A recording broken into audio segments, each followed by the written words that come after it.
কথা শোনো আকি, আমায় তুমি একটু বোঝার চেষ্টা করো। না আকি না,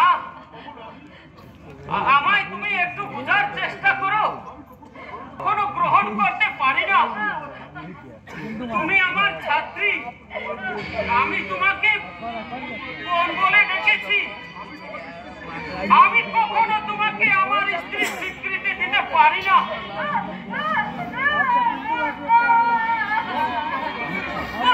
আমি মানি না।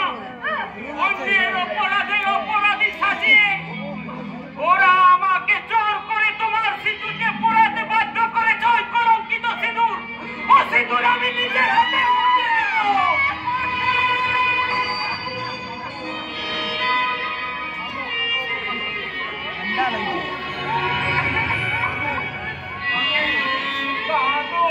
কাঁদো গো পাষাণ প্রতিভ, তোমার দু চোখ দিয়ে ঝরে পড়ুক ঝড় ধারা। তবু আমি তোমাকে আমার স্ত্রী স্বীকার করব না। কেন করব? তুমি একটু আমার সুখ স্বপ্ন আশা ভালোবাসাকে খুন করেছ। তোমার আমার ভাই বোনের পবিত্র বন্ধনে ছিটিয়ে দিয়েছ কলঙ্কের কালি।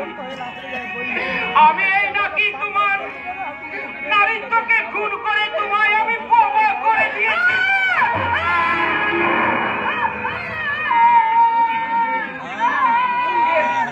এ তোমার সর্বনাশ করেছে।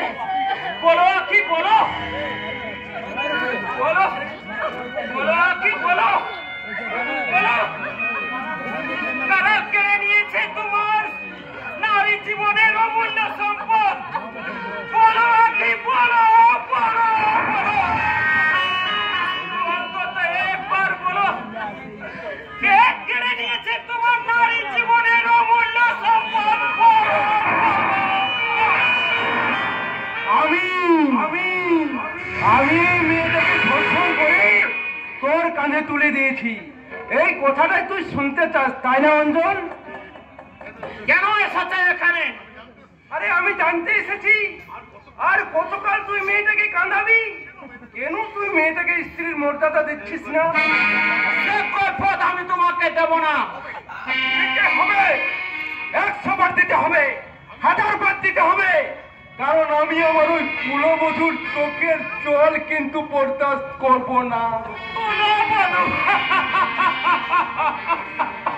আরে নির্লজ্জের মতো হাসছিস রাজকেল?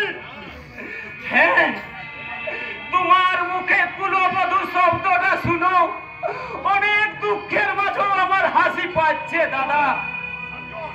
অঞ্জন দাদা, তুমি শুধু কুলবধূ শব্দটাই জানো, কিন্তু তার আসল অর্থটা জানো না।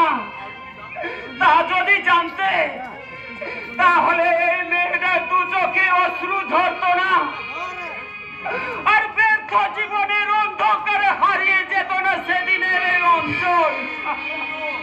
এসবের জন্য এসবের জন্য শুধু তুমি দায়ী দাদা, শুধু তুমি দায়ী।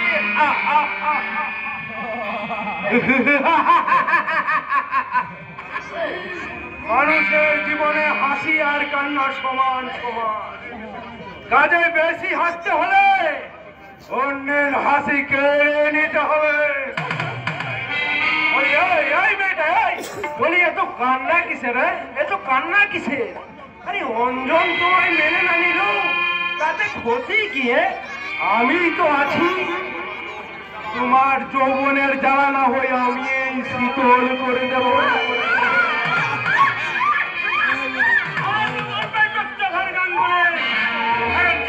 কখনো মা বলছি না স্বাধীন চৌধুরী কিছুই জানতে বাকি নেই। তোমার কৃতকর্মের উপযুক্ত সাজা দিতে আজ আকিকে নিয়ে চললাম আমি। আরে দাঁড়ান মশাই, দাঁড়ান। এই বাঘের গুহা থেকে শিকড় ছিনিয়ে নিয়ে যাবে। আর বাঘ কি কোনো প্রতিবাদ করবে না? বা কখনো হই নাকি স্বাধীন চৌধুরী? শক্তিশালী হোক, তবু সে জানোয়ার আর মানুষ কখনো এখনো জানোয়ারকে ভয় পায় না তোর চাঁদার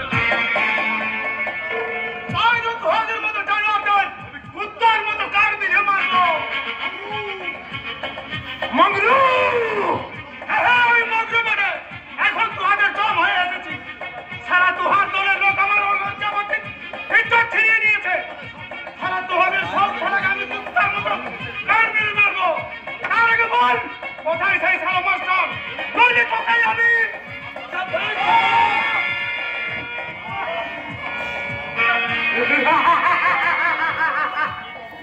দেখলি তো মংরু, দেখলি তো এই দুর্যোধন গাঙ্গুলির গায়ে আঁচড় লাগাটা বড্ড কঠিন কাজ।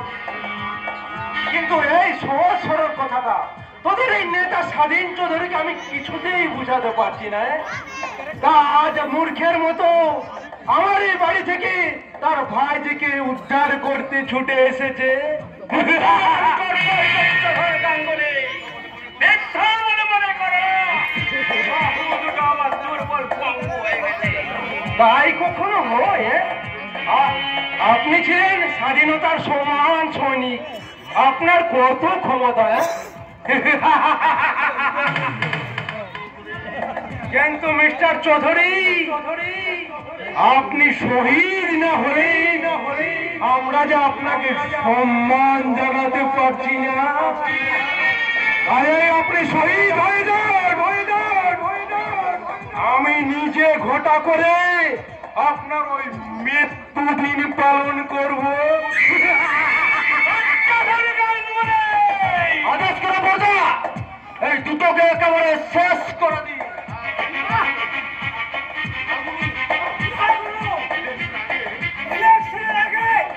এখন খারাপ হলে বহুত ঝামেলা হয়ে যাবে। তুমি তুমি তুমি ঠিক বলেছো রকম, তুমি একদম ঠিক কথাই বলেছো। আমি বরং কিছু সমাজ সেবামূলক কাজ ছেড়ে ফেলি, না কি বলেন মিস্টার চৌধুরী? সমাজ সেবামূলক কাজ? সমাজ সেবামূলক কাজ। এই স্বাধীন চৌধুরী জনগণের সামনে ভাষণ দিয়েছিল, আমি নাকি জনগণের জন্য আসা 50 লক্ষ টাকা আত্মসাৎ করেছি। করেছেন তো। সরকার বিভিন্ন এলাকায় পুকুর খনন করার জন্য যে 25 লক্ষ টাকা বরাদ্দ করেছিল, সেই টাকায় আপনি কোথায় কোন পুকুর খনন করেছেন মিস্টার দুর্যোধন গাঙ্গুলি? বাগান করার লাগে সরকারের কাছ থেকে 2 টাকা নিয়েছেন, কটা বাগান করেছেন, সব হিসাব তোমাকে দিতে হবে। আরে দেব রে মংরু, দেব। আজ আমি আজ সব হিসাব পাই টু পাই মিটিয়ে নেব। মিস্টার চৌধুরী, আপনি কিন্তু হিসাবটা ঠিকঠাক মিলিয়ে নেবেন, কেমন?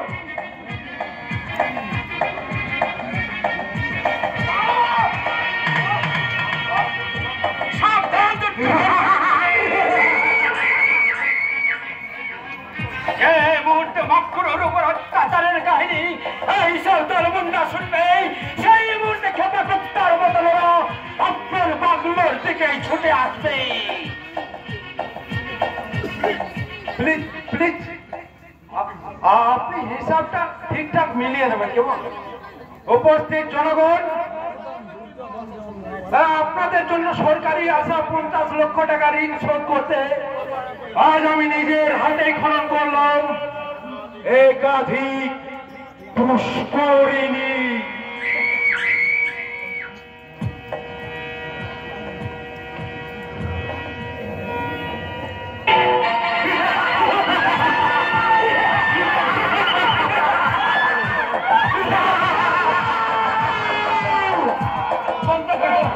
বন্ধ করো তোমার এই বাবাদের নির্যাতন। আমি সহ্য করতে পারছি না। এবার দেখুন দেখুন, এইখানটাতে আমি বাগান বানাবো। আগে অসংখ্য গর্ত খুঁড়ে নি, কেমন?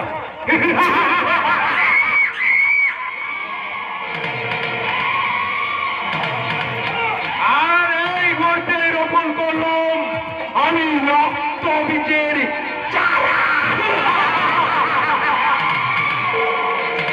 আর ওই রক্ত বীজ থেকে জন্ম নেবে সশস্ত্র সৈনিক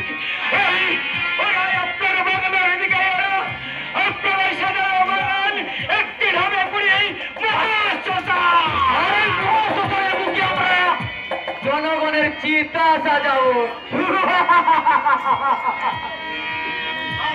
তার আগে আমি জনগণের সামনে তুলে ধরবো আমার স্বচক্ষে দেখা তোমাদের বর্বরতার ইতিহাস। তোমার চোখ দুটো আমি তুলে নেবো স্বাধীন চৌধুরী। তুমি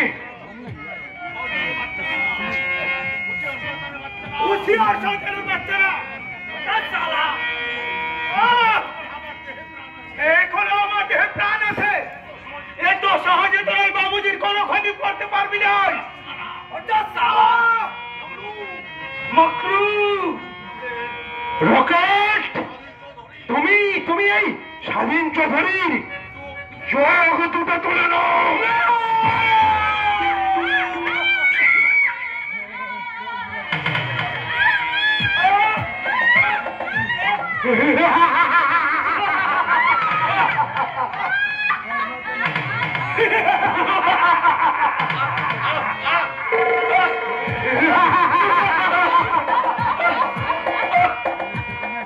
আপনি কি করেন স্যার? আপনি এসে গেছেন, ভালোই হয়েছেন। শুনুন, এই স্বাধীন চৌধুরীর লোকেরা এই মমরুর উপর অন্যায় অত্যাচার করেছে। পিঠে তার প্রমাণ, আর সেই প্রতিশোধ নিতে এই স্বাধীন চৌধুরী মমরু স্বাধীন চৌধুরীর চোখ দুটো তুলে নিয়েছে। এখন এই রকেটের হাতের ছুরিটাতে মঙ্গুর ফিঙ্গার প্রিন্ট বসানোর দায়িত্বটা কিন্তু আপনার। রকেট, ছুরিটা ওনাকে দিয়ে দাও, ওনাকে দিয়ে দাও, ওনাকে দিয়ে দাও। যা শুনে বাচ্চা, এবার ওই জেলেই পচে মরবি যা। চেষ্টা কোথায় কিভাবে ঘটেছে তার রিপোর্ট সাজানোর দায়িত্বটাও কিন্তু আপনার। বাবু, আমার দেহে রক্ত ধরিয়েছে, ওরা এই বাবুজিকে অন্ধ করিয়েছে। চুপ কর ছোট লোক, শান্ত কর বলছে। তুই অপরাধ করলে অপরাধী, আর না করলে অপরাধী।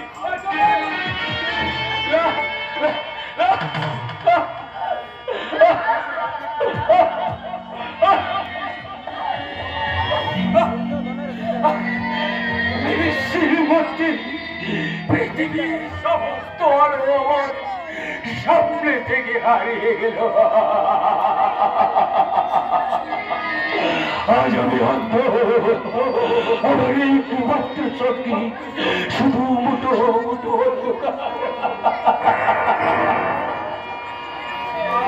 কাঁদিস রে মা, কাঁদিস রে।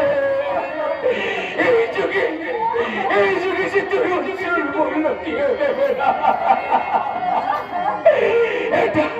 এটা যে কাপুরুষের চোখ, এটা যে বিশ্বাসঘাতকতার চোখ রে মা।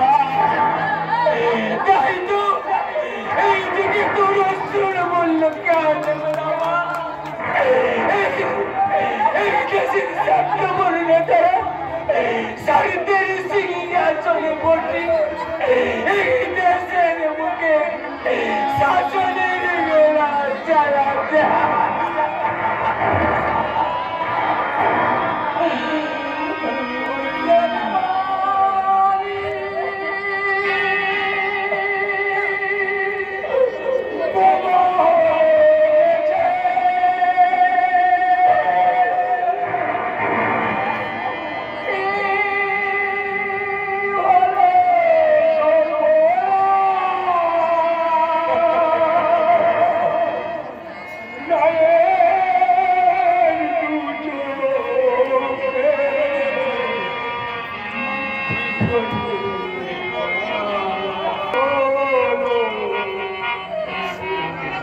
Ha ha ha!